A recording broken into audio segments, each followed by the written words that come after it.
Live from Fargo and serving you on TV, online, and on the go. This is Valley News Live at 10. There is a lot of deaths related to prescribed opioids, and those people that end up with dying from heroin overdoses, many of them, their initial exposure was a prescription opioid. The opioid crisis we live with today is lethal. Overdose deaths involving prescription opioids have quadrupled since 1999. The president recently signed an order making the problem a national public health emergency. When it comes to blame, we could spend plenty of time pointing fingers. Instead, we choose to seek out alternatives being used here in the Valley that will likely have you asking questions of your physician the next time you need health care. 2 days after my wife died, no more morphine. From 120 milligrams to nothing, and I was lost. For years, Michael Peterson depended on morphine to ease the pain from a broken back he suffered as a teenager. How would you have rated your pain? I would say 10 or 11. Over the years, the strength of his morphine grew to take care of the growing pain.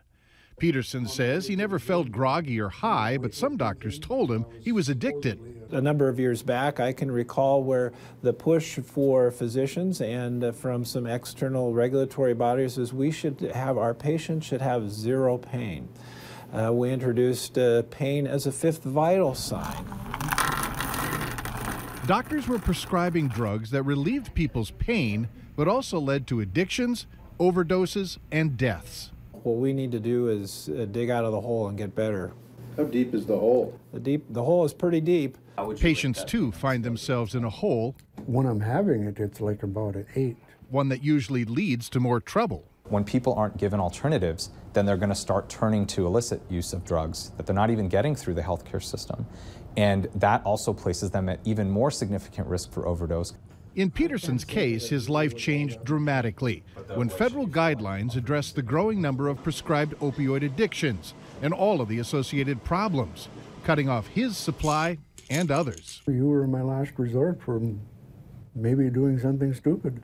He wound up at Sanford Pain Medicine, where they came up with a treatment to deal with arthritis in his lower back. The treatment worked, and he's been relatively pain-free for months, only needing an occasional Tylenol. From not having any hope, not knowing where to go, find out there is an alternative to opiates. It made me feel pretty good in itself that they're not throwing in the towel on you. They haven't given up. Is there a cost difference if we look to alternatives? I don't think it's much greater. There is, the cost is both actually monetary and time.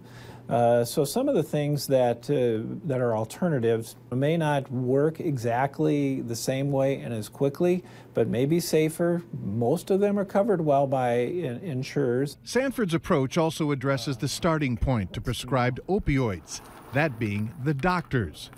Griffin points to new numbers showing that in a year's time, there have been 33% less opioid tablets prescribed through Sanford. And, that accounts to hundreds of thousands of tablets. It's kind of astounding, actually. So that just kind of tells you how many of these things are out there.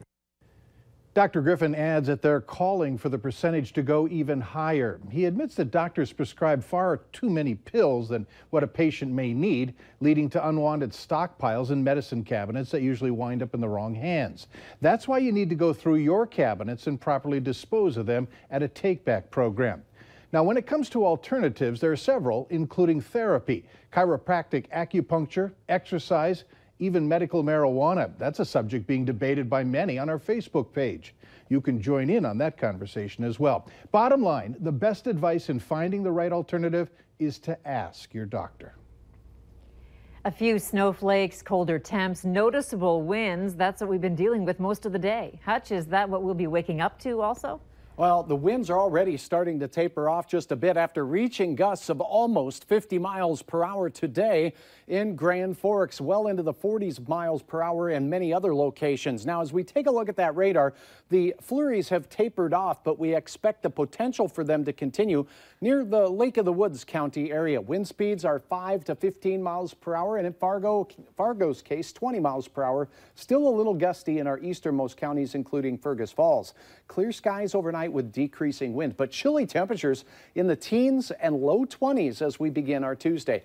I'll have details on what we can expect for the afternoon and for trick-or-treaters here in just a few moments. All right, thanks, Hutch. You bet. Police and school authorities are taking extra precautions in Thief River Falls concerning a potential threat against Lincoln High School. A Thief River Falls police report online says that parents were notified today. School Superintendent Bradley Bergstrong says that the threat may not be credible, but no one's taking any chances.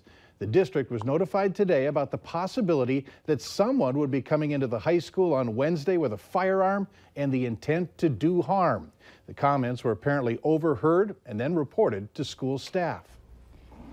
We're getting new information about a deadly crash in Minnesota. The State Patrol now says a Minnesota man is dead after the crash in Grant County. Troopers say it happened around 10:30 this morning at the intersection of State Highways 27 and 59. That's south of the Elbow Lake area. It involved a semi with a grain trailer and a semi with a tanker carrying hazardous fuel. Troopers say a 61-year-old man from Sebeka died. Authorities are withholding his name pending notification of family members. Also developing out of Fargo, authorities are investigating after a woman was found on 7th Avenue North near I-29 on Friday night. Authorities say Chandel Wold was found near 30th Street and 7th Avenue. There were both homes and businesses in that area. She was taken to Sanford Medical Center where she later died. Authorities are openly investigating this situation. The cause of death is currently unknown. The names have been released of two people involved, rather killed, in a head-on crash near Valley City. Both drivers, Kursa Groupie of Fargo and Anthony Cornelius of Crane Lake, Minnesota, were killed. One passenger, Timothy Cornelius of Orr, Minnesota, was hurt and later treated for minor injuries. Investigators say the crash last Wednesday was caused by Groupie going the wrong way on I-94. A man wore a Ku Klux Klan Halloween costume into an area bar over the weekend. It's making a lot of people angry. A woman at the Wild Rice Bar in Horace was there when the man walked in. She says she was taking pictures with people in the bar and making light of something that shouldn't be a joke. The bar owner tells us they didn't serve the man and they agree that the costume is upsetting. Very bad taste. I mean, you know, we don't condone that. Number one, it was Halloween, not an excuse, but yeah. Very bad taste at very least.